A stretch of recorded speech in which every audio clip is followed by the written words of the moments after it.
Gino, good morning. How are you? Jack, good morning. Glad to be back here. Look at that nice Rothman's logo we got there too. We're looking good. How you It's the feeling? Breaking and Entering live show. It's marketing news you need to know. Tuesday, Wednesday, Thursday, live on LinkedIn, X, and YouTube. We are live now, presented by Rothman. Shout out to Rothman's. More on that soon, Gino. That's right. I'm very excited for today's episode. Great slate today. Gerry Graf, Nick Kaplan, Chapin Clark, and Larz May will be joining us later after we get into our top story and the world famous 2-minute drill. All the marketing news you need to know, everybody. Yeah, it's beautiful. It's a beautiful thing. Do you want to start today's top story? If it's possible, we're going to go into our top story right now. It's Spotify. Spotify, disco ball, Gino. This is when you realize we're all in a psyop, everything's a simulation, because the world freaked out because Spotify changed the app icon and it got every single person in the universe to talk about it. That's right. No, listen, I want to start by showing my bias, Jack. Oh, here we go. I was 14 years old in 2011. You can do the math on how old I am. I downloaded Spotify, one of the earliest US adopters. Really? For sure, because it launched in the US in 2010. How did you get into it? I think I saw some YouTuber talking about it. I was big on YouTube. Little did I know, YouTube's the new TV. Everything's come full circle. I've been on it for so long now. Yeah. And the fact that this is 20th anniversary of the actual brand, because it started in Europe, and that they're doing something fun here, and they changed their logo for the anniversary. People are freaking out. I'm all team Spotify here, Jack. I mean, people won't like this take. This won't be the viral, catchy take by me, but of course it doesn't matter as much as everyone thinks it does. It never does. Nothing ever matters as much as you think it does. We're all on a spinning rock anyways, and a billion light years from the sun, and it doesn't matter. But the outrage, the outpouring, I don't think you can deny it's divisive if you don't like the app icon or you do like it. I think that is kind of the point of marketing, is to get attention. It's not like they freaking, did something heinous here to get negative press. They just, the worst thing you could say right now is that it just is poor graphic design. That would be the acceptable take if you wanted to. I don't really care that much. It doesn't affect me. I didn't overthink it that much. I was just like, oh, they changed their app icon. Whatever. Cool. What were some of the arguments on that this is terrible, this is awful? If you want to have just a incredible couple of minutes, if we want to pull up the LinkedIn, LinkedIn does the thing where I love those. They tell you the news and they show all the different thought leaders posts about it. Yeah. And everyone's got the catchy front headline at the top. Ross, are we able to pull that up? Look at this.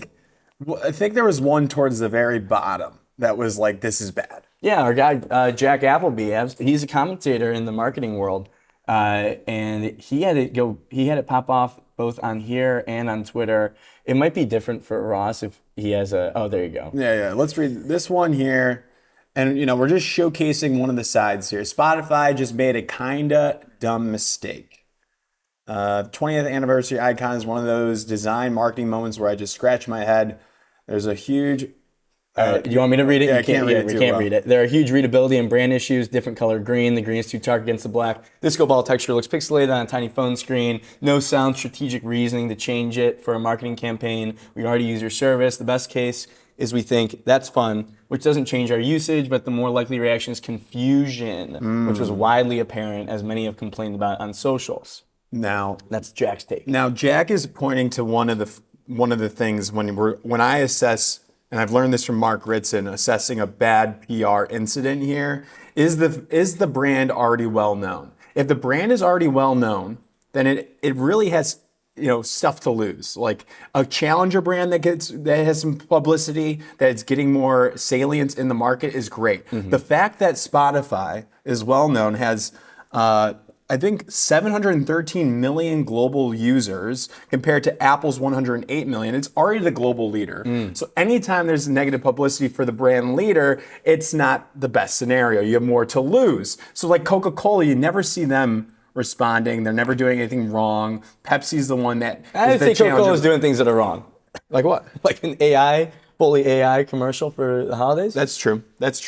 But but you'll never see like Coca-Cola punch below or like make like mega comments or anything like that. That in theory, the brand leader has more to lose in these bad PR situations. Well, I would say, like, my biggest issue would be that you have other marketers now for major brands look at this and be scared to do anything that's different because they are afraid that something's going to happen. I mean, this is how you lose relevance, by playing it safe and not doing something different. I mean, you talk about, I hate to use them as an example, but like Nike is a brand that is, I just don't think has leaned in as hard as they could to doing things that are different and outside the box as much as they did back in the day, and they've lost a lot of value as a result of it. No. And so for me, like, if Spotify, if they want to fucking do a cool little disco ball globe app icon, I don't think it's ever gonna be a bad thing, and I would rather be on the side that's like promoting the concept of doing things that are fun and new and different, and at least like taking us like having, even if it's as small as like an app icon that apparently is an outrageous move to some people, I'm still glad that they're doing something. No, absolutely. And this is not against their core positioning. There's no issues, like like there's nothing wrong with this at all. I know, it's crazy. Which is the fact, like, Spotify having fun. They're like a fun brand. They do like a fun little logo change. They're a creative company. Like, it's not like they like put heavy tariffs on music listening or like put up another mega paywall of some sort, or got rid of streaming of Taylor Swift anywhere. This is not a controversy. This is not a scandal, Jack. People are just talking. You know what it does? The negative thing, though, that does happen is I feel like I saw a lot more discourse around and reminders of like the way that Spotify works with artists. They've gotten a lot of pushback, and people get pissed off at Spotify because like they don't pay the artists, and I'm not read up on it, so I don't know if that's necessarily like a correct take or not. But in situations like this, it does bring the Spotify haters out to the forefront of conversation to be able to like pile on to Spotify and say negative things about them and remind the broader audience. Like I honestly like forgot about the fact that Spotify was dealing with all that shit of not paying musicians, or like kind of like, you know, I saw something that was, you know, it's just wild that the guy that founded Spotify is worth more than every single musical artist in the world. Like he's worth it. Yeah. So it's just and so you see that stuff. Whether that's right or wrong is not necessarily my point. I'm just saying it reminded me of a lot of negative press because a bunch of people were talking about Spotify. No, I didn't even think about that. Boom. How about that? That's great, Come Jack. on. Come on. I mean, knowing what you know now, you're on Team Spotify. Would you still do this temporary logo change to celebrate the 20th anniversary? Totally. 100%. Abso-freaking-lutely. Absolutely. I love it. I saw another tweet that was about like, don't set the precedent. Like there's a minimalism, logo minimalism. Like look at what happened with the McDonald's restaurants. McDonald's restaurants went from these like party oasis, crazy like fever dream, mushroom trip to now they're like just corporate boxes. And they made, and like, I don't know if that's a fair comparison, but I am kind of like. And your buddies at Starbucks. Oh yeah. Your buddies at mobile Starbucks. pickup, or don't get me started. Yeah. That's for another time. That's another episode. For now, let's get into the 2-minute drill. Let's shall do we? this, Jack. It's the biggest stories, 2 minutes each topic. Let's run it, starting right now, Gino. First one, what do you got? This one's the most important story of our lives here, Jack. Publicis acquires LiveRamp. What is LiveRamp, Jack? I have no freaking clue. All I know is we're $2.2 billion. Okay, so someone correct me in the chat if I'm wrong here, but I tried really hard to think about what LiveRamp does. So my understanding is that if you use an example, New York Times and Nike wants to put an ad in the New York Times or whatever, and they want to know about each other's customer data. They can't, like, Nike has the first party data, and New York Times also has first party data. And so my understanding is that they can put that, without like sharing people's personal information, they can both put that data into like a clean room, which is what LiveRamp is, and LiveRamp, the third part, like not Nike or New York Times, can take that data and match up customers so that when Nike puts ads on the New York Times, it is targeting the correct people based on the data that Nike gave and New York Times gave in this third-party data room. That was great, Jack. Is it? I don't know if it's- I think it is a connector of customer data between Yes, different so I am companies right. and platforms so advertisers can understand who someone is without cookies. What happened to cookies? I don't know. Apparently they're bad. Google's just getting rid of They got them. rid of cookies. But it's all of this. Why does it matter? So Publicis is essentially trying to control every aspect of the media buy. Remember, you brought this up, talking about how they broke up with the trade desk. Yeah, they called on the trade desk for not being transparent or having some issues, failing an audit, not doing an audit. Yeah, exactly. And so it's a matter of just owning each part of the chain, not getting rid of middlemen and third parties. There's a ton of great reporting on this. If you go to any legitimate publication Not to us. learn more. Not us. All I know is that it's Publicis just they're on an acquisition spree. Epsilon, Lotam, and now this. Yeah, they're creating an unfair advantage, it seems like. Next story here. An unfair creative advantage is always going to be Wyden and Kennedy. And Yeti, the brand, works with them. Again, another campaign here called 4 Letters. You like this one, Jack. What do we need to I think it's just, I don't know. I just think Wyden has just been on a tear recently.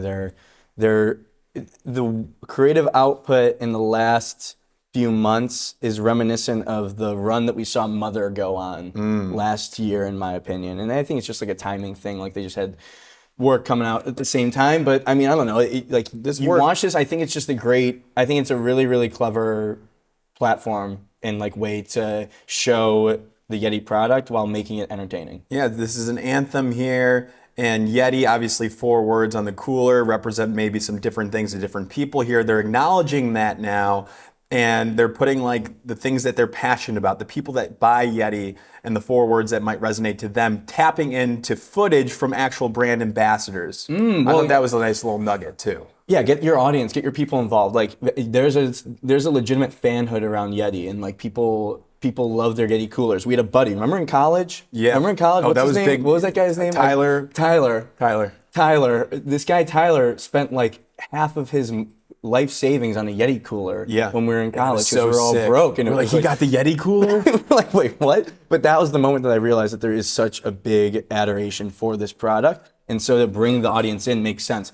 Yeti working with Wyden is interesting too. For a long time, Yeti wasn't working with an agency. I remember I believe they launched with, was it McGarrett Jesse or Preacher?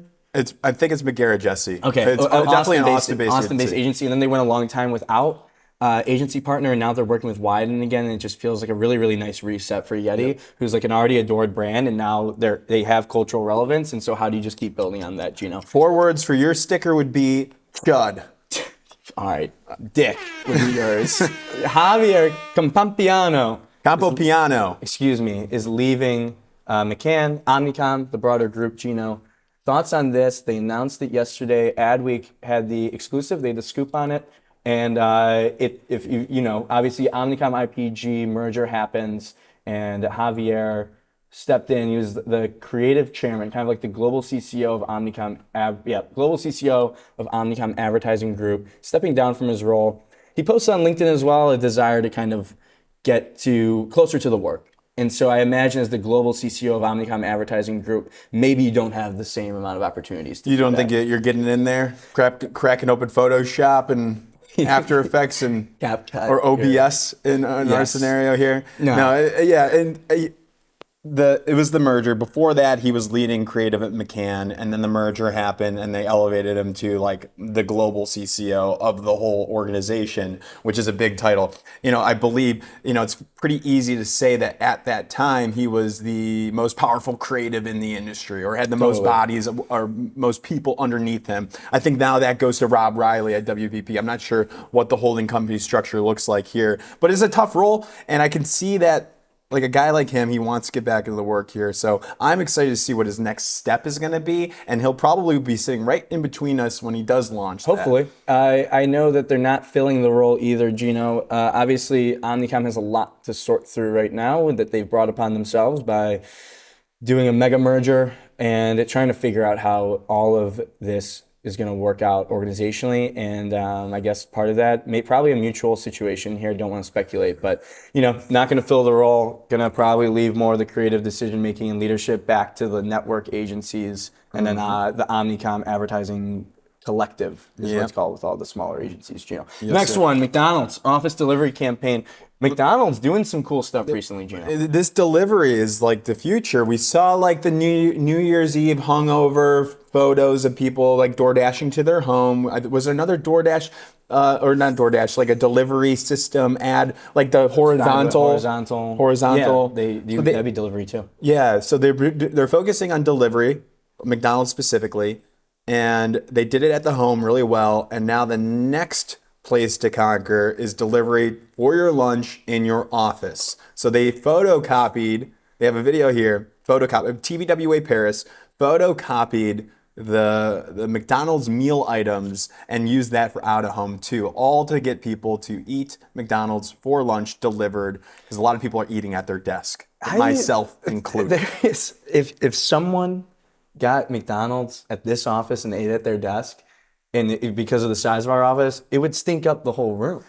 It's a good smell though, Jack. No chance. I do like the smell. Like when you were when you were in elementary school and somebody got McDonald's, their parents dropped them off that McDonald's. Was fire. That was the coolest moment ever. That was the best day. Yeah, I'm like begging for a nugget. Get me a nugget. But at least this is, McDonald's doing cool things, doing different things, and this is. I think it's interesting that they're kind of like they're leaning a lot into delivery. They must know something that we don't when it comes to the data. They must. I imagine.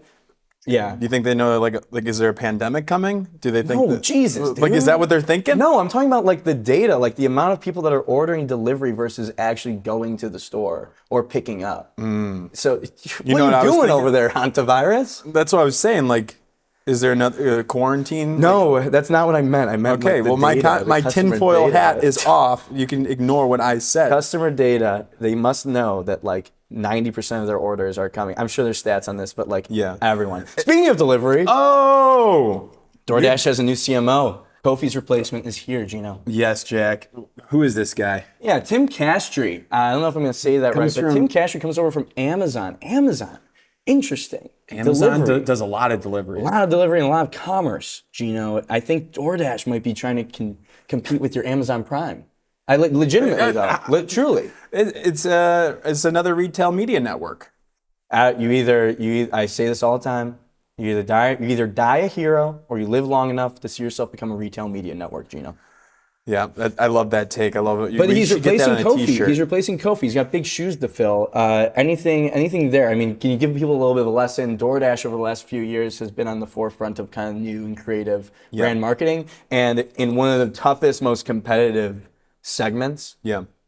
You're competing with it's got to be the market lead. I'm pretty sure of all the delivery systems. Kofi did a great job tapping in agencies that I was excited about. I believe he had Gut, he had Quality Meats, and he also had Wide and Kennedy. Yeah. So Super Bowl spots, some really great Super Bowl spots, like the world's longest code, where somebody could potentially win every item from the Super Bowl. So he had a really good system of integrating ad agencies for campaigns, their tentpole moments, social, and some other moments as well. But now it seems like the shift is more into social for when it goes to external marketing campaigns, from the hiring of Zarya, who came over from Duolingo. So putting that budget into social. I don't know what this guy is going to do. Like, if it goes into the ad network system, whatever that looks like, and the data stuff, I don't speak that I know nothing about him, but just knowing, like, coming from Amazon is just like a behemoth, and like the CMO at Amazon, I imagine, or like a marketing leader, is more so like an operator, and you're just keeping the ship moving, and you're just winning business results. Whereas I feel like Kofi did a great job for where DoorDash was at, to be like a visionary kind of creative leader. Yeah. And set the vision there. But now it's like you got Zarya, you've got talent in-house. You kind of want someone to be able to operate it and just keep things moving and make it all make sense so you can continue to do the cool creative stuff, Gino. Love it. Hey, before we get into our first guest here, Gerry Graf, Jack, I believe we have a dope ad read. Yeah, it's a big moment. I mean, come on. Let's just call it what it is. And it is not lost on us to be doing an ad read on an advertising news show to an audience of advertisers. So your copywriting ability is going to be judged. Yeah, right I did. there. I wrote this ad read, but really, before I read it, Rothman's, New York. It's their 100th year anniversary. We met them. We've been in the store with them. They're menswear. They help you feel better about yourself, and they believe in us, and they believe in this content. And I think we can all appreciate that, Gino. So shout out to Rothman's. Rothman's is a 4th-generation, family-owned, independent menswear store celebrating 100 years in New York City. They have a pretty great tagline for the ad sickos out there: 100 years of taking New Yorkers as they are and dressing them better.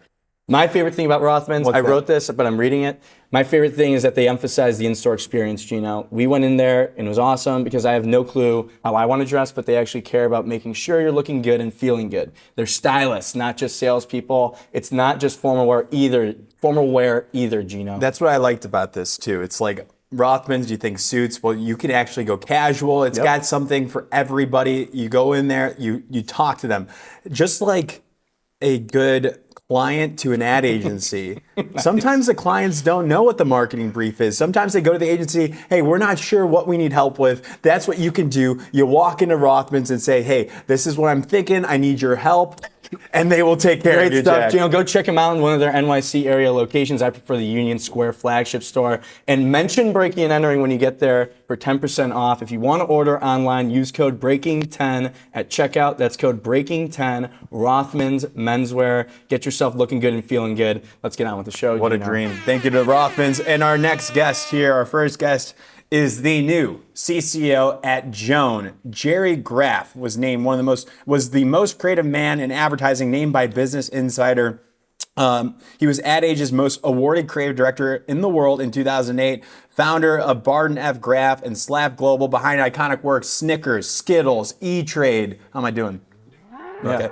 And former creative lead at Saatchi, TBWA, BBDO, and Goodby. Those are some good agencies. He's here to join us now. Gerry Graf. Welcome. Gerry to the Graf, show. he's in the studio. He's stepping in here. right. You're going to have Welcome. to do a little bit of maneuvering. All right. Gerry, thanks for coming in. Thanks for having me. You're going to just clip that. Are we live right now? Yeah, we're live. We are live right I gotta now. go to Rothman's. Yeah. Look at this. Look at I that. woke up like 40 minutes ago. I'm like, oh crap, I gotta get down there. Yeah, exactly. Well, I just want to say, I love the ties. thank you. Thank you. I love the paneling. I don't know where you got it from. This is You know? great. Look at this. Look at I don't this. know, you know. Is this a part of like the? Is this kind of like your look? I feel like it's That seen a was lot. that was the Barton look. Okay. Yeah, That was the I always thought, the crazy creative should not look like a person. So thank you for having me. Oh, it's course. I'm gonna go this way. Yeah, perfect. Because I'll be over. I'm gonna tell you, because I got like nervous like zits on my nose. You got nervous zits on your nose? It's like, and the guys, I thought there'd be makeup down here. Well, no, the glam team. The glam team couldn't make it in today, No, unfortunately. no makeup. All right, Hey. Gino, you want to start us off? So yeah, let's talk about it. New CCO at Joan, which is not too far from our office here. Jamie stepped down about a month ago. We're not sure what she's doing. She's cooking up something. We're really excited for her. She's a friend of the program as well. Friend of mine. We got news that you were the new CCO. We knew we needed you to come on to talk about it. So first question, first and foremost, why make this move? Yeah, Lisa. You know Lisa Clooney too? Yeah. Yeah. You guys go back. What Forever. made you want to work with Lisa? Because I'm friends with some people. I don't want to work with all my friends unless it's Jack. But what specifically made you drawn to Lisa to work with? Well, we agree on a lot of stuff. Like, we both don't really care about the Spotify logo. It's not that big of a deal. I agree with you on that. So that's a really good question. Like, why? Because Slap Global is having a blast. I mean, we just put out, and I can say we because I'm not officially Joan yet. We just put out probably the best work in the past 5 years. But it was all because of Lisa. We go way, way back to Saatchi. I think when I was CCO in New York, she started as creative department manager. So we were tight, and then she went to like managing director in like 3 weeks. Wow. Because that's Lisa. And we back then, I think 2010, we had like a 34-minute talk about starting an agency. And I mean, things happen and stuff. And I did Barton, and she did Joan. And since then, though, like when every tough like business thing with Barton, I would call Lisa up and say, hey, this is going on. Like whether it's like internal and I'm like partners aren't getting along, or some big like business thing we couldn't figure out, I'd just call Lisa up and I'd come over, I'd sit on her couch and do therapy with her. When she was thinking of doing Joan, she called me up and we go for a walk and we talk about what it's like opening an agency and stuff like that. So we worked together. I hired her husband, James, who's an incredible creative director, back when I was at BBDO, like way back in the day. So we've known each other. She's been my business kind of, what's the Godfather word? Consigliere. Consigliere. Yeah, that's a good one. You know? So I wouldn't have moved for anybody. And through the 5 or 6 years of Slap, I've had some calls and it's like, appreciate it, but no. But when Lisa called and asked me about it, it seemed like, fate. Seemed like fate. And I'm not like one of those kind of things happen for a reason kind of guy. I believe half of that things happen. Yeah. Yes. But this was kind of like just too perfect not to, Yeah. Is it, and like obviously I think it's kind of mentioned in the Ad Age article too from Bonilla, but playing some oldies. yeah, we're playing some oldies. You can see it there. That we just played there was the original "You're Not You When You're Hungry." Is that fair to say? Well, that was like that was the first time Snickers did the hunger thing. Like, hunger not thing. going anywhere for a while, grab a Snickers. Hungry why wait was where we started. And then last year they remade it. yeah, Shot for shot. I'm not kidding. Shot for shot. I called Lou Bars up. I'm like, do I get a slash on that? He said, do you want a slash on that? I'm like, not on that one. I'll keep the slash on the burger. Got it. Fair. Very fair. And so You guys are going back. Huh? we're going on. But this is another one. This is the weirdest thing. Like This one resurfaced like Chefs was one of my very first commercials I ever did, and then in 2025 they remake it, and then Little Lad was what, like 2006. yeah. And then in 2001, I go to pick my kids up at like middle school, and there's like 8th graders doing the Little Lad dance. I'm like, That's wild. What are they doing? Yeah, it resurfaced on TikTok, Yeah. and this is obviously another classic here. Would you say this is the best Skittles work you've made, or did you like the pinata better? Because I think I did some research. I usually don't like the popular ones. Yeah, like that's Chef's isn't the best Snickers favorite. This is phenomenal. Don't get me wrong; it's incredible, and the guys who do it. Pinata's my favorite. It's your favorite. This was my number 8 ad of all time. All time. I remember it came in. I'm like, I don't want to do a stupid Midas Touch thing, and Eric Hellman and Craig Allen were like, it's gonna be good. It's gonna be good. I'm like, okay, I'll trust you. Side note, remember, so David Droga's diaspora, which is a word I just learned. Yeah, congrats. We should do a Gerry Graf diaspora. Yes. Oh, the web. spread and The web and spread. and I'm part of the Goodby Silverstein diaspora. Okay. Yeah, That's it's a another connection. good. It's Oh, yeah. I want to ask about, obviously doing this work it's got to give you a ton of energy these days now. What is the thing that really gets you energized when it comes to working in advertising and maybe led you to make a shift? That's a good question. That is a good question. Thanks, Jerry. What gets me excited are, I guess, what I call like the new sandboxes where you can go and execute and stuff like that, and coming in and learning the new rules. And then when you learn the new rules, you learn how to break all the new rules and everything like that. So, I was just talking about the last thing I was involved with at Slap. We were doing this Lays No Game World Cup thing. And the whole kind of gist of it is it's real. We do these live stunts, if you will. And this time around for World Cup, we got to work with Meta, who owns WhatsApp, and make a real working WhatsApp group with Steve Carell, Beckham, Messi, Thierry Henry, and Alexia, and basically make our own like creative platform. There's 5 million followers on that thing, and we're dropping content on it all the time, and we're having real-time updates and stuff. Like when Italy didn't make the World Cup, we got Steve Carell to comment on, Italy not making it and stuff like that. So like we've got a network of 5 million people watching on this WhatsApp thing. So that's what gets me excited. So where else can we go play? What are the new rules in all these little places, and how can we talk with them? Yeah, Can I say that? Yeah, it sounds like swearing's okay? yeah, I was Okay. swearing a bunch. Yeah, I sense that with just like with where Joan is at when it comes to like the influencer and like having kind of a built out. I love that they have this whole influencer program, because right now influencers are, I don't know, basically just spokespeople, right? And no one's doing really anything creative with them. And again, on the list of things, hey, it's Lisa. Hey, they're independent. Hey, they've got offices in London and Berlin, and then they have this and this kind of knowledge of the whole influencer market.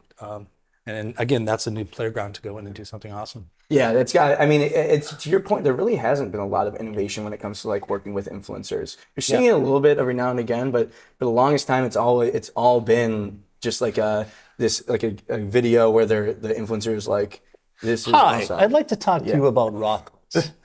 Hey, watch it.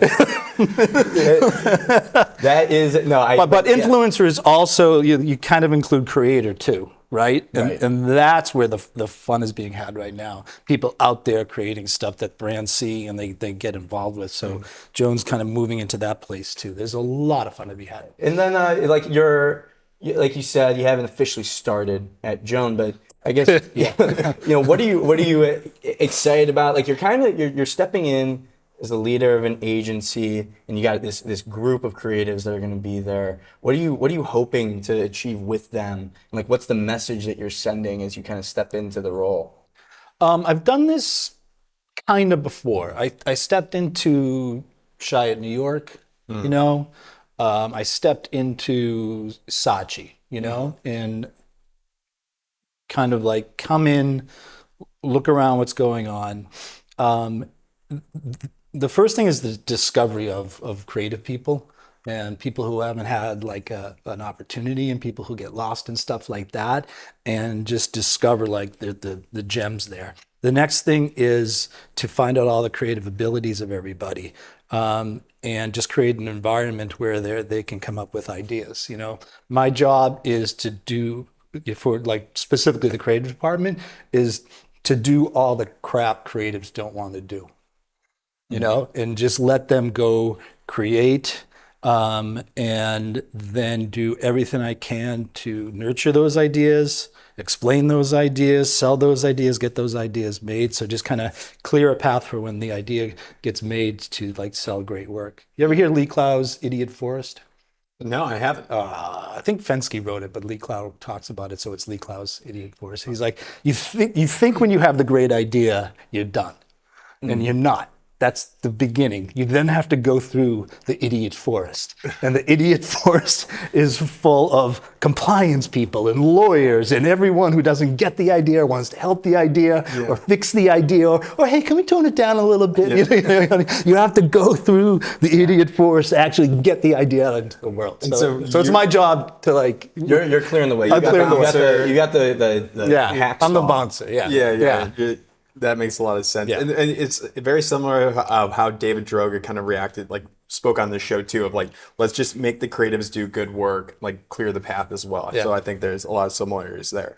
But, you know, something I got to ask, you know, Joan, obviously it was a female founded company that's built into the brand ethos and the ecosystem and the history of the brand. So how are you planning to come in, acknowledging that, and make your mark? Yeah, well, it will always be a female-founded agency. You know, that's just the way it is. It's also not just a female-founded agency; it's a Lisa and Jamie founded agency. So, what is the foundation that they built that gave them all the success? And it's, you know, not doing things the way the industry does. That's an awesome start. It's a belief in diversity.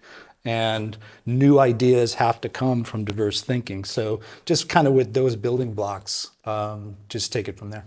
Yeah, it puts you in like because of what you're saying, you need like radical change and radical creativity in a lot of cases, especially for when the rules have been established around influencers, for example. And so now it's like I don't know. I think like there's never been a bigger need for the most diverse kinds of people to bring ideas, because otherwise that's how you get like what I hate even saying it, but like the sea of sameness.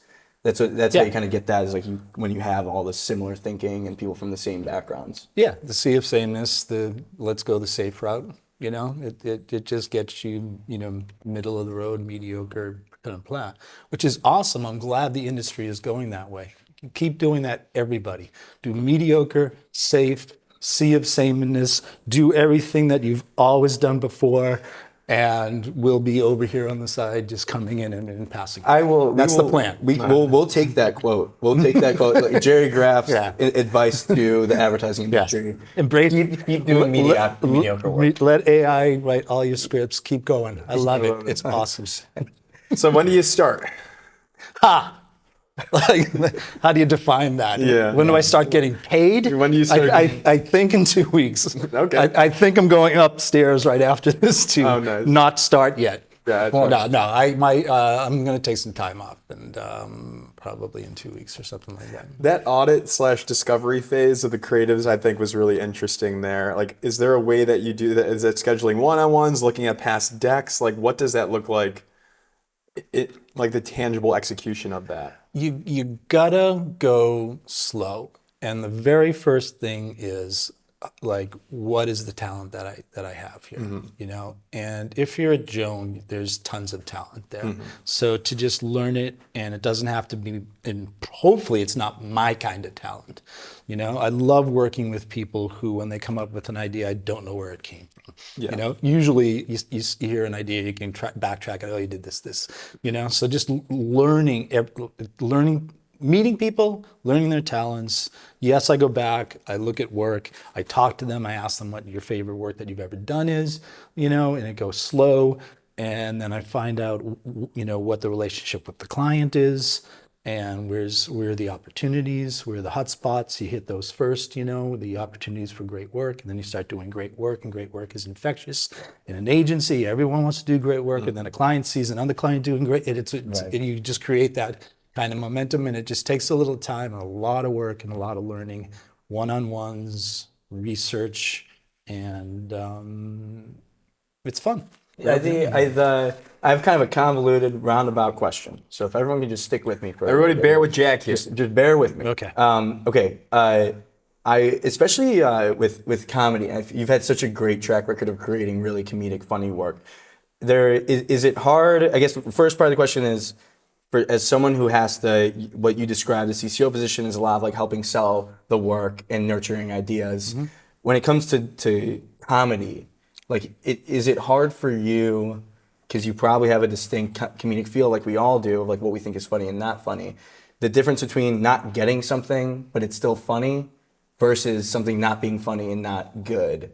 Because like we were saying, like, you could have an idea come from someone and you don't get it, but it could still be actually funny. So I want to hear like your process for trying to sort all of that out in your own head and not let your own bias of what you think is funny be the thing that gets sold. Well, the most important thing is people don't try to write to what they think I like. That's like step one. Do what you're passionate about. When it comes to comedy, there are, tried and true ways. There's rhythm to scripts, to visuals, and what's funny. My favorite stuff is when I'm laughing and I have no idea why. Like, why is this funny? Those are the best. Those don't come around a lot, but I've had a few experiences like that. When it comes to me not getting it, I always go back to my days at Goofy Silverstein. And I presented an E-Trade spot, and Rich Silverstein said it's not funny, right? But I had passion for it, right? And this is what I learned from Rich.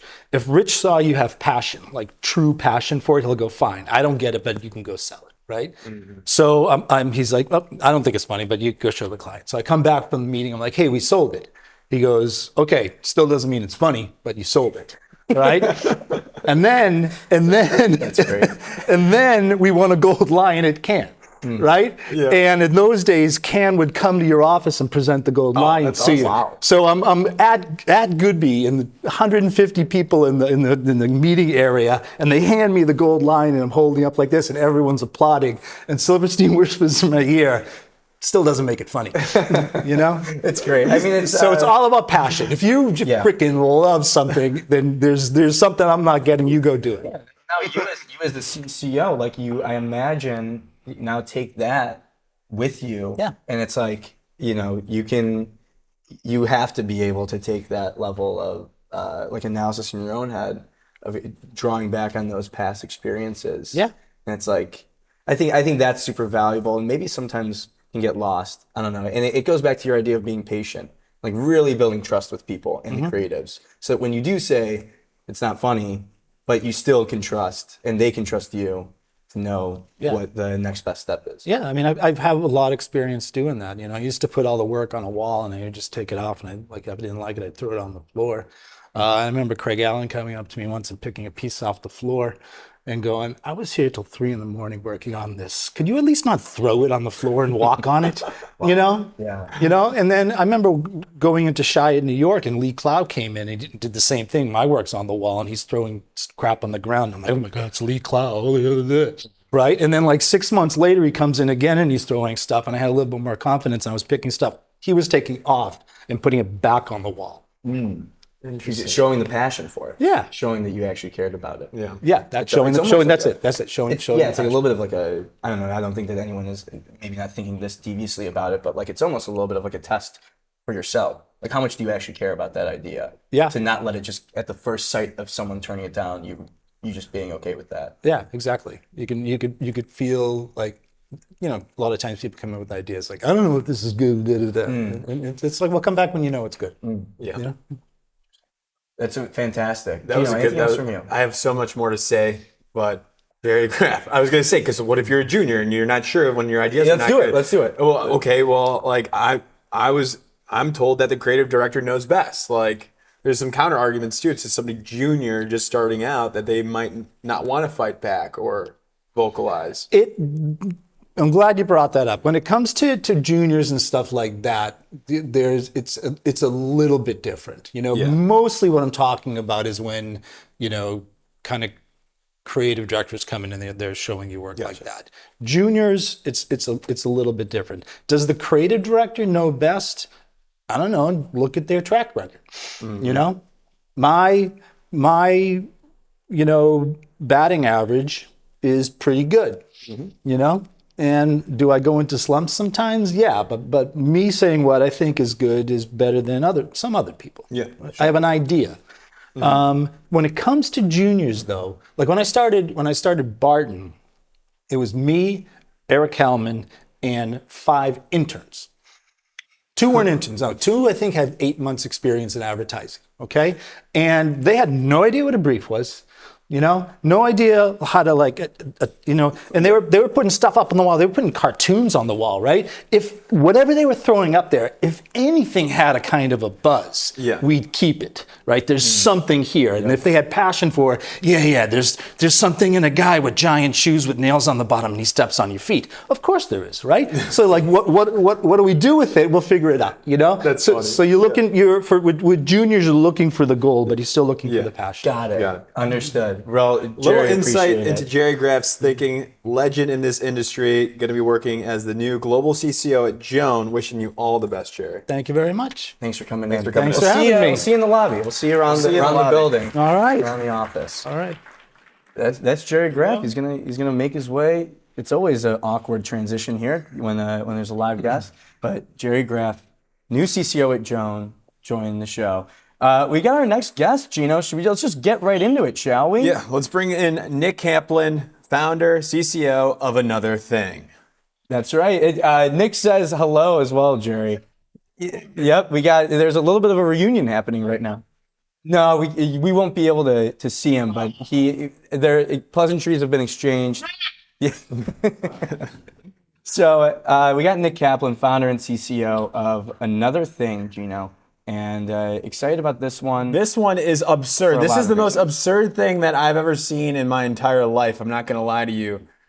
Shall we bring it out, Jack? I want you to, let's bring it out. Let's show the people for Vermont Creamery, from the fine folks of Vermont Creamery, with the idea from Another Thing. We have a butter sculpture of Jack Westerkamp. This is me. I mean, hair looks great. Look at It this. is so similar. Are you kidding Look me right at now? that. Look at this. I mean, I'm just gonna keep this right here for the whole interview. Can we try it, or do we not eat it? If I just give, Because that's what it's oh, all I can't about. really right? like taste it. You're gonna lick it. Oh, Just licked it. I just licked it. so Wow, this is crazy. Okay, so while we're digesting what's shown on screen, Nick, what's going on? Vermont Creamery, butter sculptures. What do we need to know high level?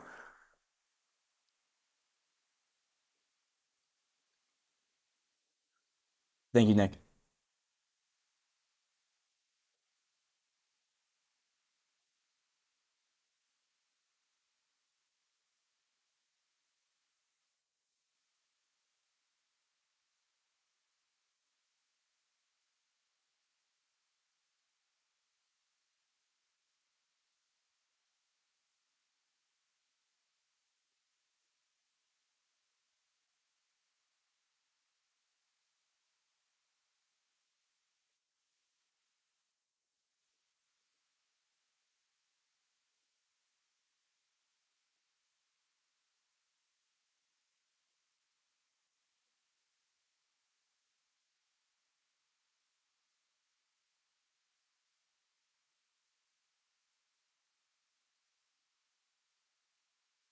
Mm-hmm.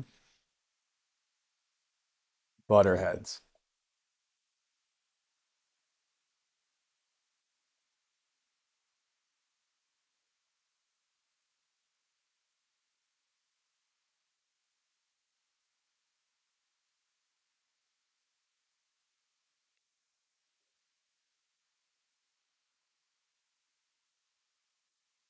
Yeah, a lot of butter. big time. A lot of butter. But So from now on, it's Vermont Creamery butter, Gino. So the brief, just breaking this down, brief from the brand was what, Nick?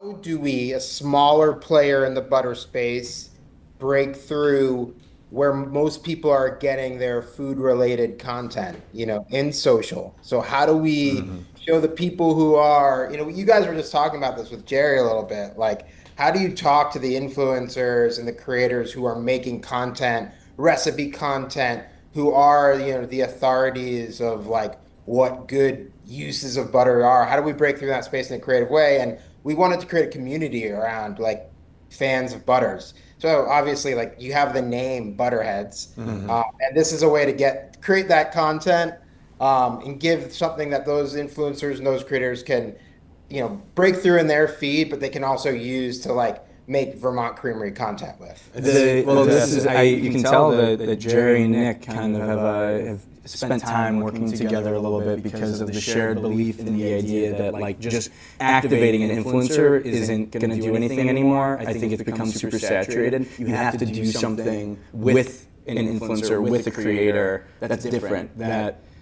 pun intended breaks the mold. So this feels like that. Like Nick, it's almost like if I were trying to activate influencers, and like we experience this ourselves, like if someone came to me and said, and I'm an influencer, and said, we're gonna make a butter mold of your head, I am much more likely and much more passionate and much more interested in making content around that than I would be if it was like, hey, show us your favorite way of using butter for your cooking. Yeah. 100%. Yeah. I mean, I think it's like twofold. It's like I feel like yeah, like the influencers themselves are like I think hungry for more interesting ways to engage with brands and giving them something that they can actually play with that can help them make great content. I think you're not only helping them like improve the stuff that they put out into the world, but it's just fun and it creates a conversation between the brand and the creator themselves. And then, yeah, I mean, to your point, like, I think people are so numb to that kind of content, especially like recipe content. Oh I yeah. think it's just so incessant. So to try to break that mold, subvert it a little bit, do something that is going to, obviously, people want to see great recipe content, but do it in a way that's irreverent, fun, but also like speaks to the bigger campaign idea, this idea of building a community of butter fans, giving them a name, calling them butterheads, and then it's sort of silly, but like literally making a butterhead is a way that that sort of taps into the bigger strategic idea that we're building, but also is a platform for these influencers to make great stuff with. Was Vermont Creamery like, what the fuck are you talking about when Are you? you kidding me? Look at this hat, dude. It says Chevra Forever. They love like they love the idea. And I mean, I think like Vermont Creamery, like they're again like a little bit of a challenger brand in the space. Right. Um, and it's like even though they're a really premium product, I think they want butter to be fun. And I think that was sort of part of this bigger campaign idea of this is butter culture. Like butter, especially European butter, tends to be so elevated, and it's like these shots of like souffles and like these really sort of prestigious ways to use the ingredient. And even we wanted to show that butter can be fun, it can be decadent, but it can still be high end. So I feel like this threads the needle in that. I mean, it depends on how you guys are going to use it. I don't know what you're going to put it on. I'll probably just eat it straight up. Yeah, can I try it? Can I get a slice of bread over there, team? Nah, they're not listening to you. They're not there going must be to some- do there that. must We'll be have some- a, Yes, to get some bread. Yeah. yeah, we'll got get some bread. bread. I'm We'll looking get some at it. bread. It's just Yeah, too far. They're great. They are great clients, and I think like they love that we gave them some attitude and like, a little bit of swagger. And, I think it's like showing up and having fun with a product like this felt like, captured the spirit of them. And they're a really cool company. They're up in Vermont.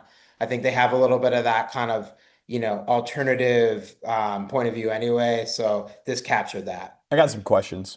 Yeah, yeah. Get in there. Do you think this might This is a good question. this is a good question. Do you think this might start, whether you intended it or not, a butter war of sorts? If we can start I mean, I don't want to make light of the word war, but if we can start a butter war, I mean, I think I can, that would be the biggest feather in my cap of my career. Yeah. I mean, hopefully people, Like brands, We're gonna call 'em out. I'm gonna call 'em out. brands. I think there's brands. I think there's brands Call out one there. out. There's butter brands that I Talk think about it. maybe I'm gonna call this one out. maybe this lights a fire under Land their O'Lakes. butter. What's the other one? Kerrygold. I don't want to give them airtime though during the No. during the Vermont I mean, Creamery. let's talk sale. about Let's talk about it. You got Let's it. be It's honest. marketing. Let's You gotta be talk honest. about Let's competitors. talk about it. I'm butter fine. shots fired. Butter Yeah, shot- I mean, if Kerrygold, if we start getting some like, threatening letters written in gold, I feel like that's what they would do. Yeah. I think we've done our job. Yeah, We can you're good. make them a little nervous. Yeah. Rising tide. this rising tide raises all I ships. haven't seen a lot of fantastic butter ads. It's interesting. We talked about this backstage. We talked about this backstage. Gino was. We were just like riffing back and forth, and Gino was like, "I can't believe it's not butter," and that's not even butter. No. And it's like the most famous butter. Yeah. We should have made a Fabio Butterhead. That would have been an amazing callback. I just yeah. Next round. Nick, I Next mean, round. when you all are doing like, how deep do you do like competitor analysis when it comes to something like this? Because there's like because you always hear people be like, well, we want to break out of the category.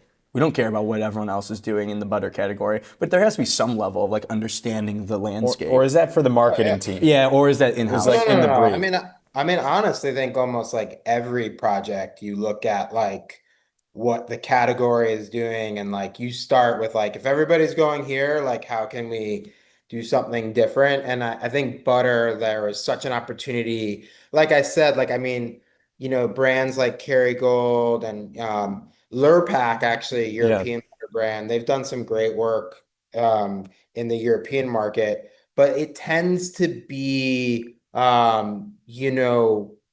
a little bit serious, a little bit like your sort of classic high-end food advertising. So again, we felt like there was an opportunity to like add a little bit irreverent attitude in it. And I also think like, especially in like the food space, like food is fun, even when it's like a premium product. And I think you're seeing that with these kind of creators, people that we're working with, like Tessa and Dan, like these are like real chefs making incredible food, but like social media has made it so much more relatable and accessible. And I think it's given brands permission, like brands like Vermont Creamery, which makes these high-end products, permission to also be playful, even though they're making really delicious, like restaurant quality ingredients. Yeah, remember the butterboard trend?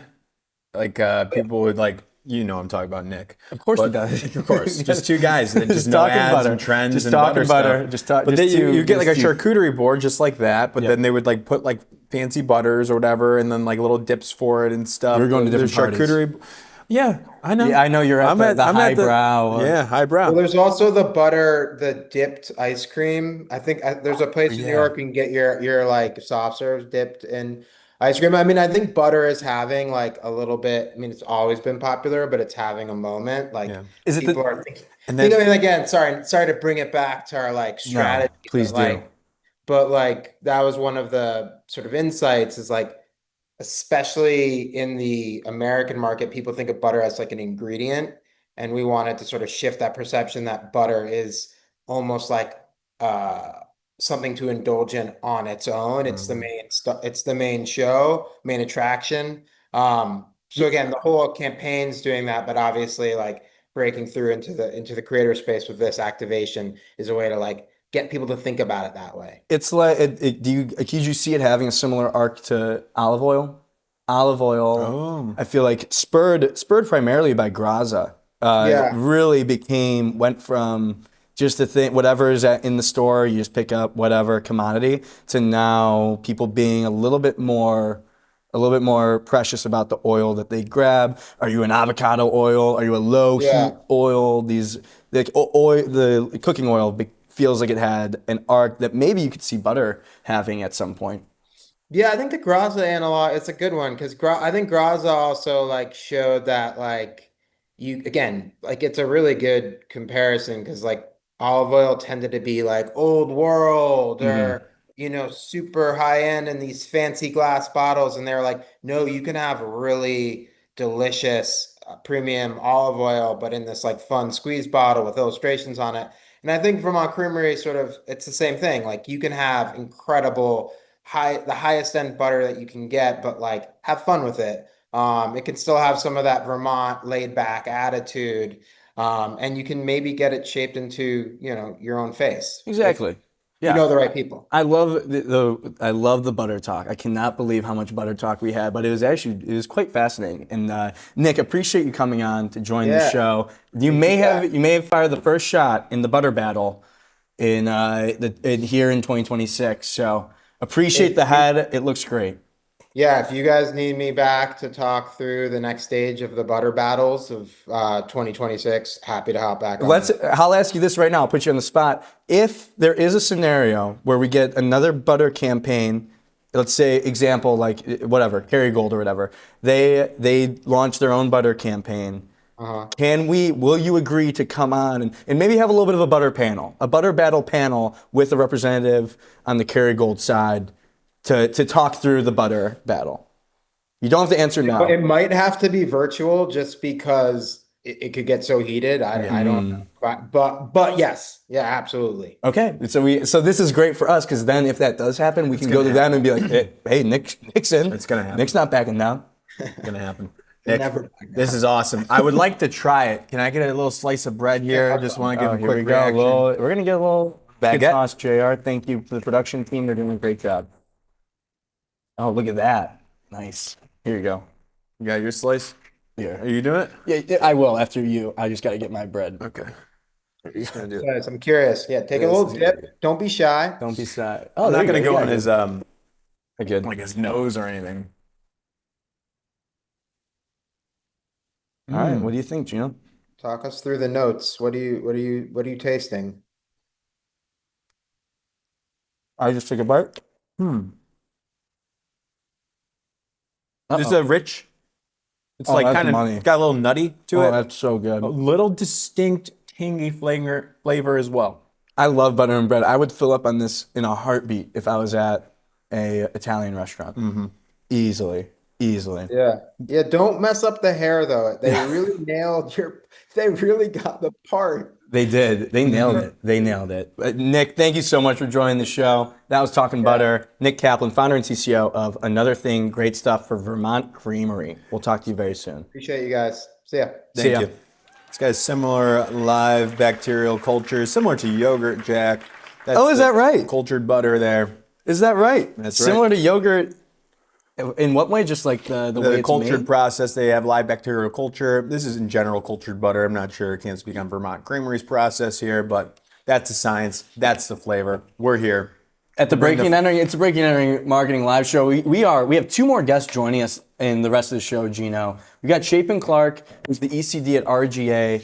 And then after that, we have Larz May, who is the founder of #HalfTheStory, one of the first youth-led nonprofits focused on digital wellness. And I need to talk to her. Someone who studies how young people are affected by technology and social media and how brands can most effectively work with or work to market probably towards Gen Alpha in a way that's healthy and Need isn't exploitative. But first, Chapin Clark is the ECD at RGA. If you are in the advertising and marketing world, you have seen the RGA Twitter account for sure. You've seen the social pages. Chapin is kind of the mastermind behind it. One of the funniest, it is the best run agency social account in the universe. Oh yeah, this was going hard. I mean, like, I ate this stuff Shit. up. You can say it, I say ate this shit up. Yeah. I ate this shit up back in Yep. Twitter days here. So I'm excited to bring Chapin on, learn what he's up to today, and actually just listen Just and chit-chat. learn. Chapin Clark, welcome to the show. How are you doing? Good, I'm good. Thank you for the kind words. But it's a low bar. When you talk about the best agency account, I mean it's RGA is the one that we tried, which counts for a lot, but it's a pretty 100%. low bar. It is. Hey, come on. Well, there's supposed to be, agencies. I'm going to fight back here, Chapin. Here we go. Agencies Okay. are supposed to be one of the most creative companies in all of business. They do it for Yeah. brands. And so in theory, the creatives should do it for the agency brand. And you were the best at that. So I think that's actually a great point. There's a case to be made that like agencies should be trying harder to be more interesting, social. When you all, do you get a bunch of, or does the team get a bunch of, like, I just imagine you get a ton of chatter of people being like anecdotally, whether it's like brands or clients or anyone in the industry, like when you think of RGA, unless you know someone specifically that's there, I imagine one of the first things that they mention is the social presence. And I allow you the opportunity to glaze yourself in this moment because we've glazed you. But is that accurate? Sometimes it's always like a little, I mean, it's very flattering. It's a little weird, honestly, Yep. to have that come up, but it's nice because sometimes you're just sitting at your laptop, like making jokes, and sometimes it's like you're just kind of amusing yourself, it feels like. And so to run into people who actually like are looking at what you're putting out there is gratifying. Yeah. And I think actually the most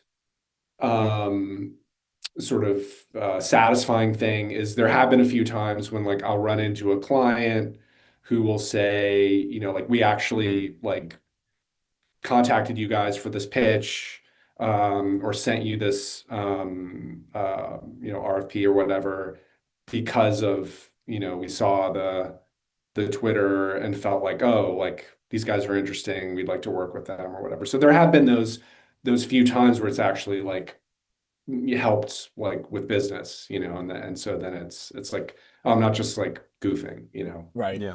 So how did this all come to be? Just like the original days, how did you get the authority to post on what I'm assuming is whatever you wanted at the time? And like that's a crazy power that you have. Yeah, it comes great responsibility. Yeah, I mean, the authority came because the people who were owning the account didn't want to deal with it, basically. And so it was our corp comms team. And I think it was just like one more responsibility. And they were like, ugh, can we offload this? And so our head of corp comms at the time said like, hey, do you want to do this? You're already tweeting for yourself. You're a writer. You've been at the agency for a while, so you know the place and the culture. Why don't you try it out? If you hate it, no worries. Like we can figure something else out. And so it was really like just please take this off our hands kind of thing. And I think they were pleased to just not have to deal with it anymore. And Did they say, for a okay, long, we'll give you this, just don't like mess things up? Did they give you anything? It was like, just don't do X, Y, or Z.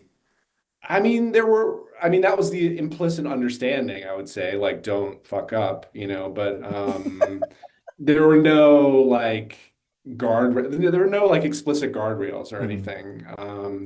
And for a long time, I just kind of like did, no one paid attention, Yeah. like no one was looking at it, no one cared, and that's both like a little scary, but also very liberating. And I had like a lot of runway to just kind of like fumble around and like figure out a voice and figure it out. Yeah. Because you do you do this on top of like your role as the ECD at RGA.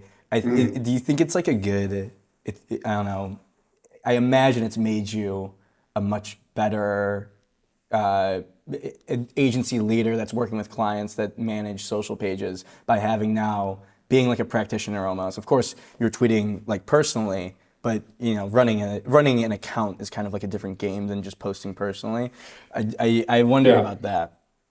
Yeah. No, I think that's right. I mean, there's the simple fact of just like how much time I spend, unhealthy time I spend online, immersed and like looking at the feed and, um, you definitely like absorb things. You see what people are talking about. You see what's like resonating.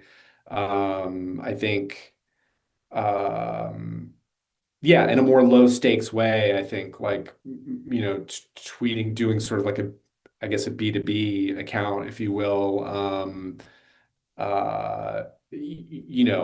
I've learned things kind of like you know, what works, what to avoid. And yeah, I think that's Yeah, it's got helped me to. get sharper. Yeah, definitely.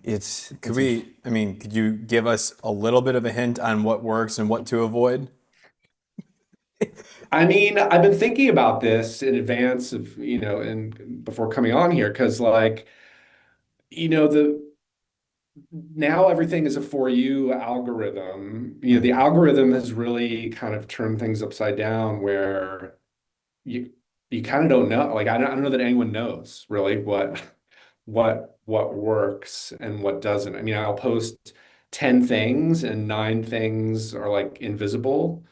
And then that 10th one maybe might get like 20,000 likes or something. It's like I have no idea. Like I post things that I love and like I think, I'm like, this is great. This is gold. And it sinks like a stone, and so I think all you can do really is kind of be true to like your taste and like what you think is good and stick with that and be consistent and um not get hung up on numbers so much. I mean, again, like I don't have to worry about if I post something for RGA and it bombs, no one cares, but if I am, you know, you're working on behalf of a brand and you're trying to like generate some awareness or some heat or whatever, and things are bombing repeatedly, then that's, This is kind of what that's is. an Well, issue. does the mindset change then? So if you are doing it on behalf of a client, then are you going to try harder? Are you going to change some things if you see it bombing, or This is the is like, advice still ugh. stay the same between whether it's for fun or for a brand? Hmm. I mean, I think there's some parallel, some things that remain the same. I think like if you go to the trouble of sort of developing and there's like a whole team behind, you're doing social for a brand. There's, you're working with strategy people and there's a rationale for rooted in, research and what you know about your audience and everything. Um, you go to the trouble of developing a tone and a voice and everything. And I think you need to like um, invest in that and sort of stick with that and not abandon it just because some things misfire, Yeah. Yeah. So it's like the Yeah. similar thing that you built up the taste for the RGA account over years, and it's worked, some flopped, but you have that taste, you're sticking with it. Similarly to a brand, you're sticking with the strategy, the tone, like the things that have been carved out to say Yeah. that we're going to try to strive for this route, and you stick with that strategy, it sounds like. Well, and I think the other thing is you're playing a long game a little bit so that like over time you establish a voice, and you also like set expectations for people as to like what they're going to see from you, and so you like kind of slowly like expand the universe that you're able to play in. So I think like builds up, it gives you some permission over time to like try some things, like shoot some shots, try some weirder things. And it's like if it's within that sphere of like what people expect from you, then it's like, oh, that's just them doing their thing. And it's I think you have more permission to like experiment. Well, this is what I imagine. It just feels like it's such high stakes when you have a big brand moment for like the social cut downs or whatever to pop off because it's just like this massive moment, and it almost feels it is like on social it is such a long game. Like you can like obviously boost the posts or whatever, but you almost are like I don't know what the best social strategy is when you have like this big campaign moment. I would rather, if it was me, I would be like, let's just get as many shots on goal for one of these to take off versus like, we're going to put all of our time and energy and effort into this one Totally. social content. And so I imagine that strategy has changed over the years where like reach isn't necessarily assumed just because you have a big follower count. Absolutely, yeah. I mean, you definitely have to like post a lot more. You can't. I mean, your following kind of doesn't mean anything anymore, really. Most things you post, like your followers aren't going to see it. Isn't So that you have to crazy? Yeah. try a lot of different things.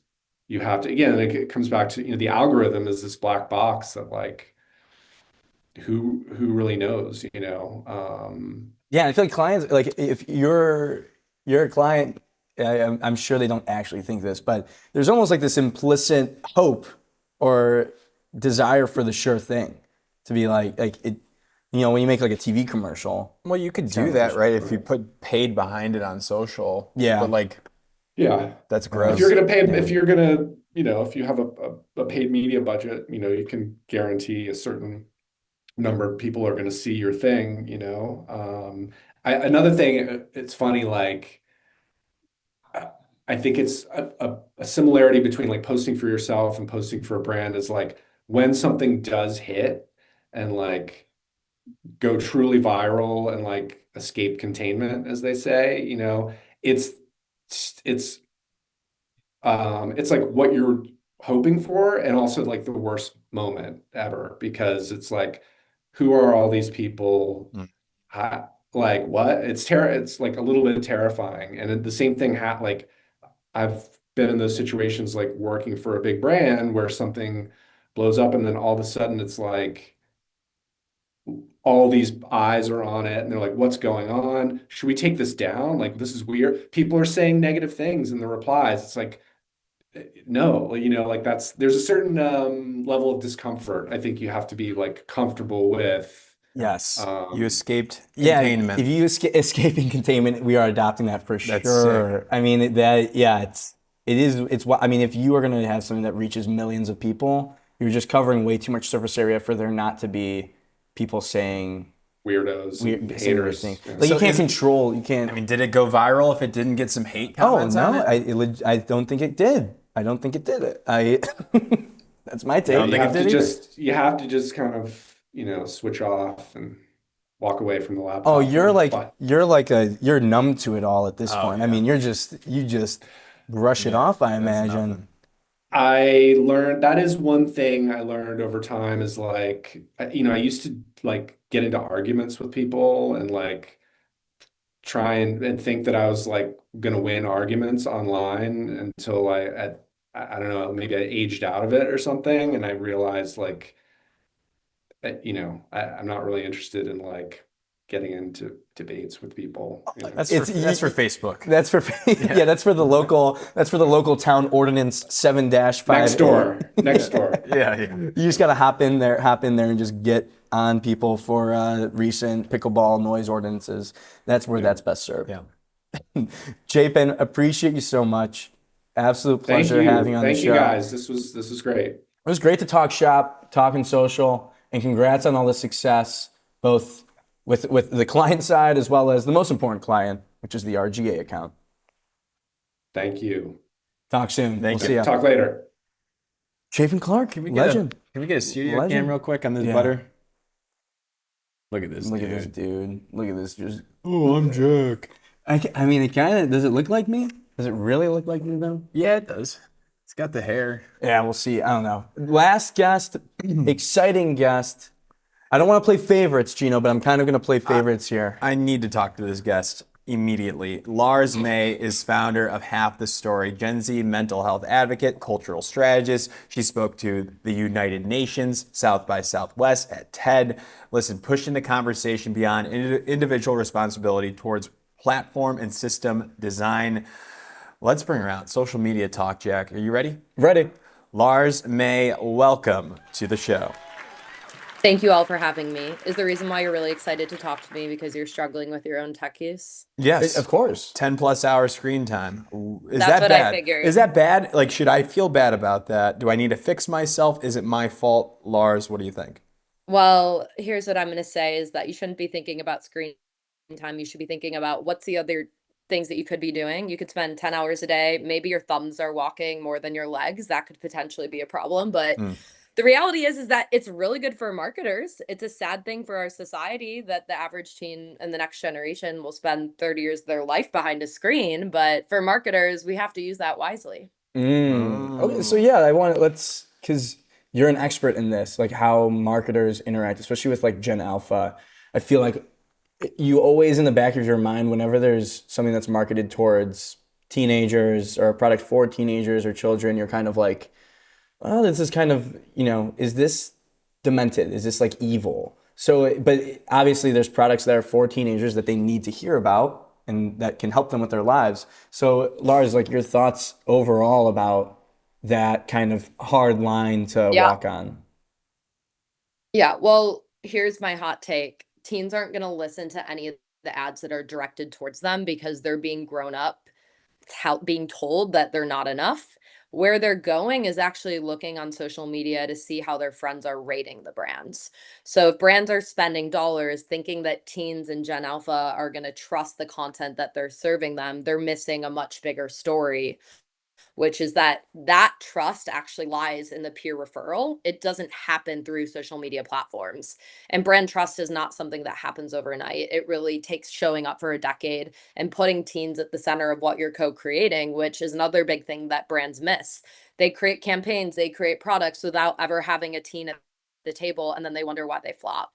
Yeah. So of course. referral, what does that look like? When I go to Amazon and I see like the 5 stars and there's like a bunch of like nice 5 stars, or is that other social media videos of people posting their outfit of the day and where they got stuff? What could this look like from a tactic standpoint? So 72% of Gen Z is looking at customer reviews before they trust a brand. So what that means is looking in the comments, looking at what other people are organically posting. That's the number one source of trust, even before micro influencers, which are also an incredibly effective strategy. So the best thing that you could do as a brand is try to garner that trust. And at this moment in time where we're living in economic, political, and environmental turmoil, teens are looking for brands that don't just stand for something, that really show up for something and meet them where they are.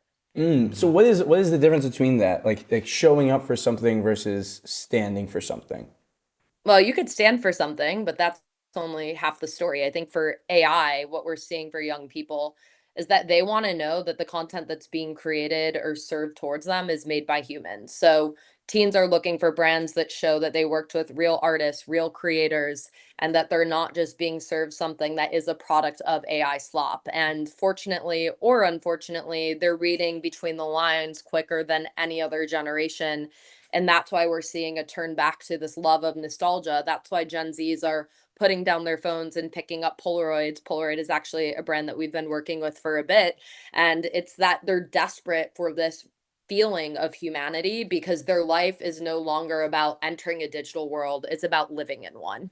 Oh wow. Yeah, so because I think it's been fascinating how quickly the conversation, whenever there's anything that looks or feels or might be AI, how quickly that comment section jumps on it and like calls it out and makes it apparent. fast. I think it's Fast. it's a good reminder that like consumers, especially like people that grew up in the age of having a phone from when they were a young person, are just they're just smarter.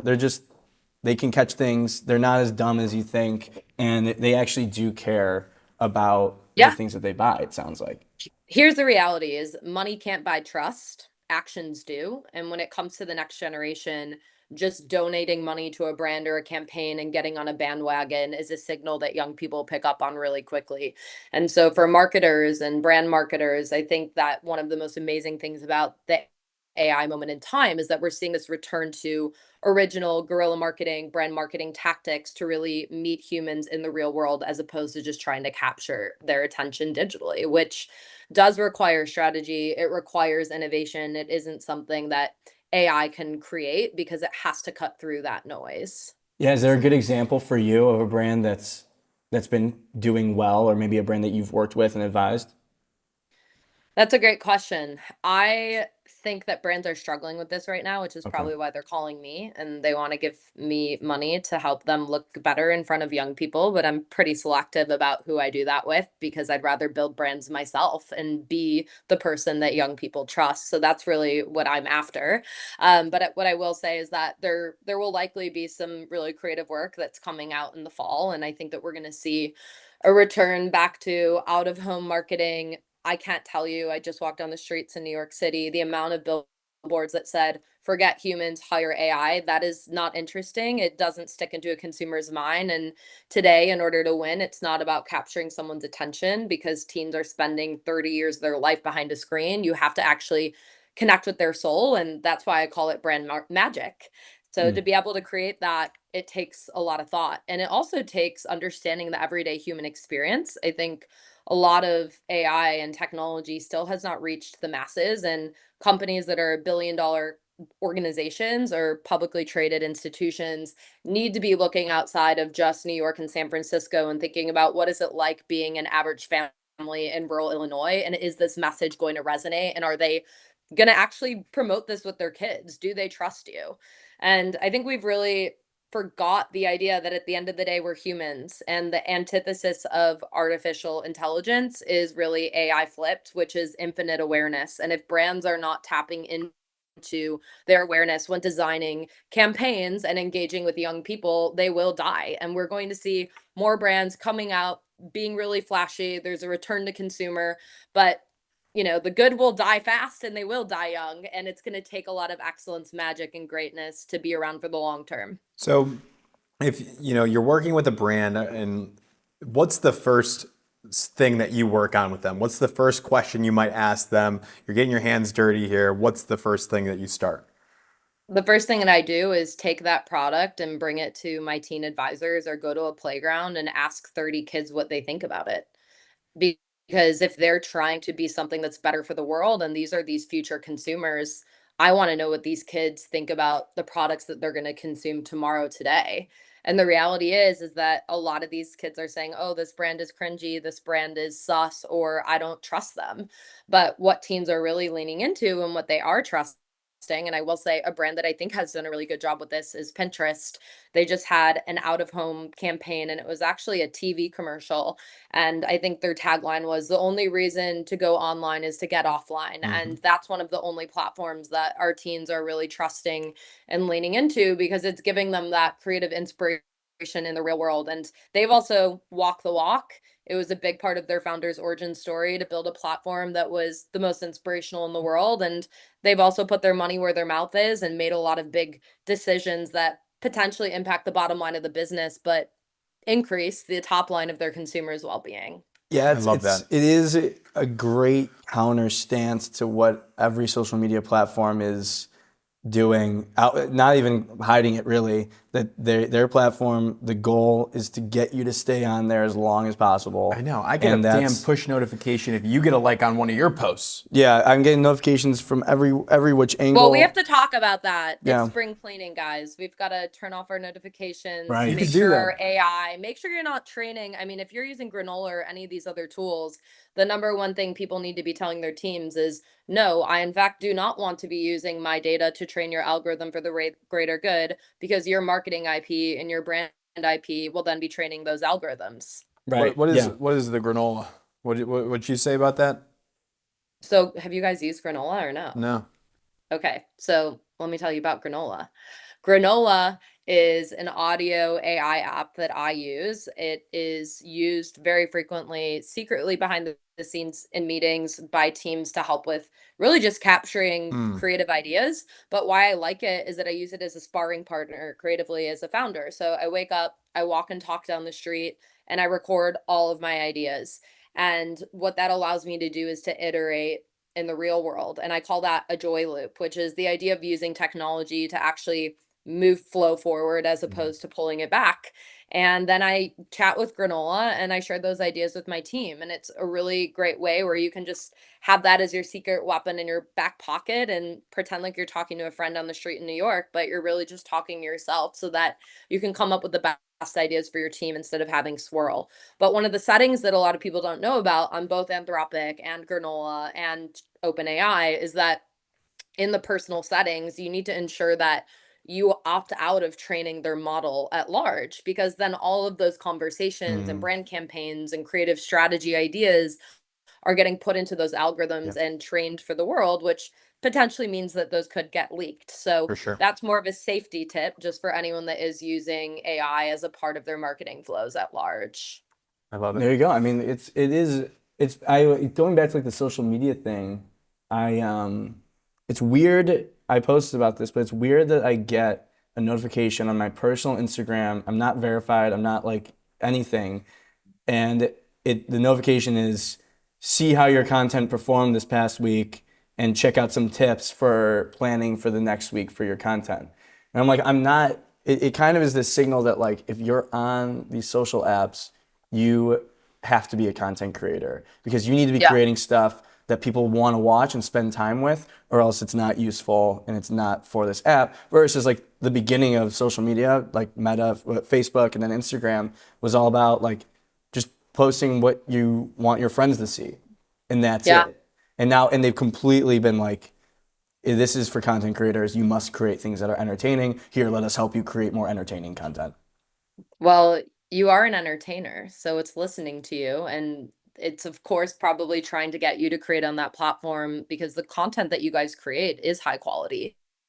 And it could be a great business decision for you, but maybe not a great personal decision for you if you're wanting to use Instagram as a place where you share your pets and the places that you go and the things that you love. But I do think that cross-functional content as a CEO is a phenomenal way to be reaching other audiences. But from a personal lens, you are absolutely right. Every person on a platform does not need to be a creator for the sake of performance. And every day when you go to a platform, you have the decision to either be a creator or a consumer. And I personally think staying in the joy loop, which is the creator side, yields to much better well-being. And in the case of business people, it's better business results.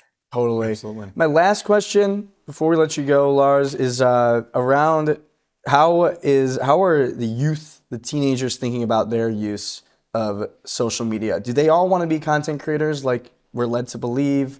Do they want to get offline? Do they not want to post? Yeah. Any insights there? I love that you're asking that. And the way I'll answer it is that this is an issue that 40 plus states have created phone bans for. And my approach has been, we need to rebrand phone bans into actually getting kids to have phone-free fun. So what we hear from teens is, and we saw this with the Australia bans, is that 70% of them just want to have some limits around tech.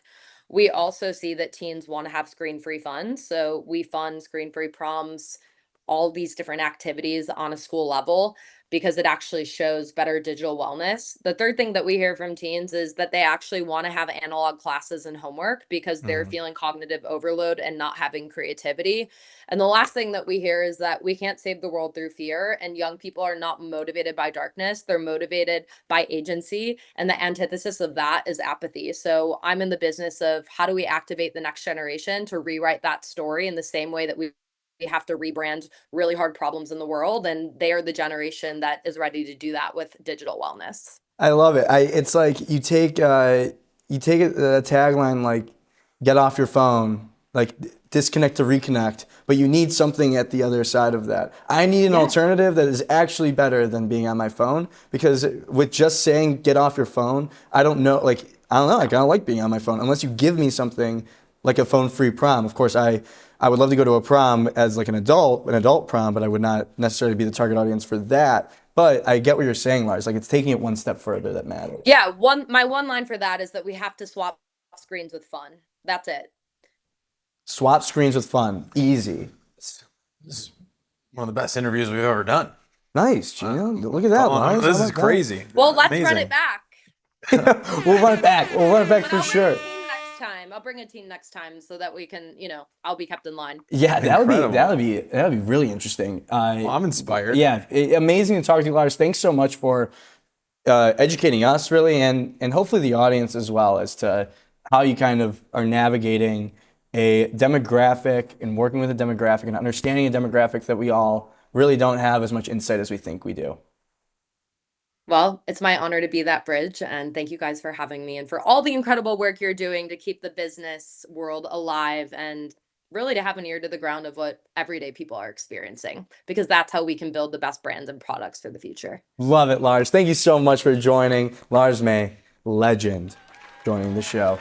So, Nice. Gino, that's the show. Great show That's the today, live Jack. show. Great guests, great butter sculpture here, great 2-minute drill. We do this. This is what we do. Tuesdays, Wednesdays, Thursdays, we go live from starting at 11 a.m. till who knows when, but bringing great people. So thanks for watching. If you missed it, we're posting this on Spotify, and we're also posting this on our YouTube here. We'll have all the links for you. Anything else? Oh, there's a butter sculpture here. No, I did. You great want to kick it episode. into the? Oh yeah, into Let's the kick into post-show? we'll kick into the post show. If you don't wanna hear about everything that we do, you can log off. You are Look at that excused. Look butter. at that butter sculpture. Vermont Creamery. Vermont Creamery. It does. You Uncanny. can we move the grass? I guys? wanna- whatever this is. I want to, shout out to guys. Rothmans. Rothmans is the presenting sponsor of the Breaking and Entering show for the next month. And what a time for us to be alive in this moment. Born too late to see the dinosaurs, born too early to live on Mars, born just in time to see the Rothmans and Breaking and Entering partnership come to life. And we couldn't be more grateful. Rothmans Menswear, 100 years of business. They have a store in Union Square. They got it all. Do yourself a favor. Pop in there. Stop in there. Just go and say hello. Tell them Breaking and Entering sent you. Just go in there, say hello, give them a little wave. We're working on it. Take care of it. We're gonna be looking fly as hell soon. We're gonna be fitted by Rothmans. So. That's going to be a whole different ball. Truly, though, it is massive. I mean, to be able to continue to do this show is only possible with the help of partners and sponsors that believe in us, like Rothmans.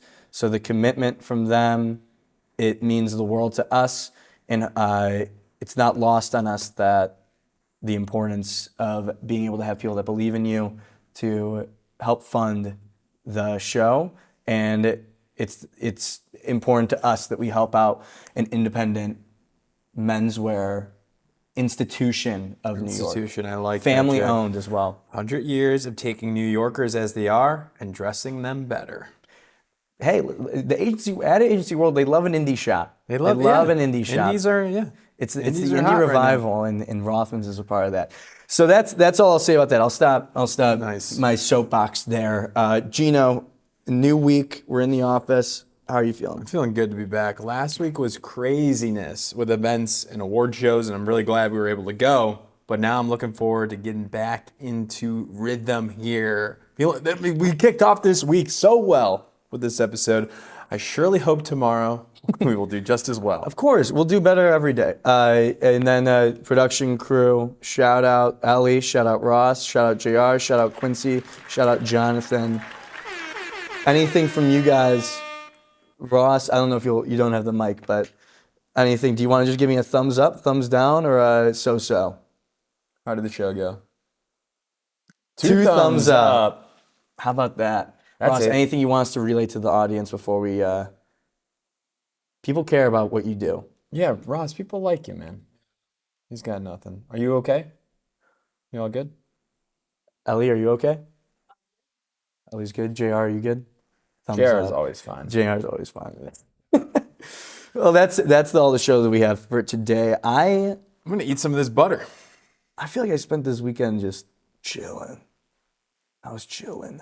Are we doing weekend recaps now, or are we just doing Yeah, a sign off? I was getting ready for the sign off. I was doing Yeah, I guess I don't really have anything from the weekend. You're just out. We're out. You're at the local watering hole. We did the one show.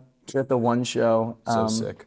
Doing some sideline reporting, and that was a blast. Yeah, Glenn Cole put you in a headlock for the second year in a row. It's a nice little thing you guys got going on there. Yeah, as soon as I recovered and I got out of my neck brace from last year's headlock, I'm immediately tossed back into one.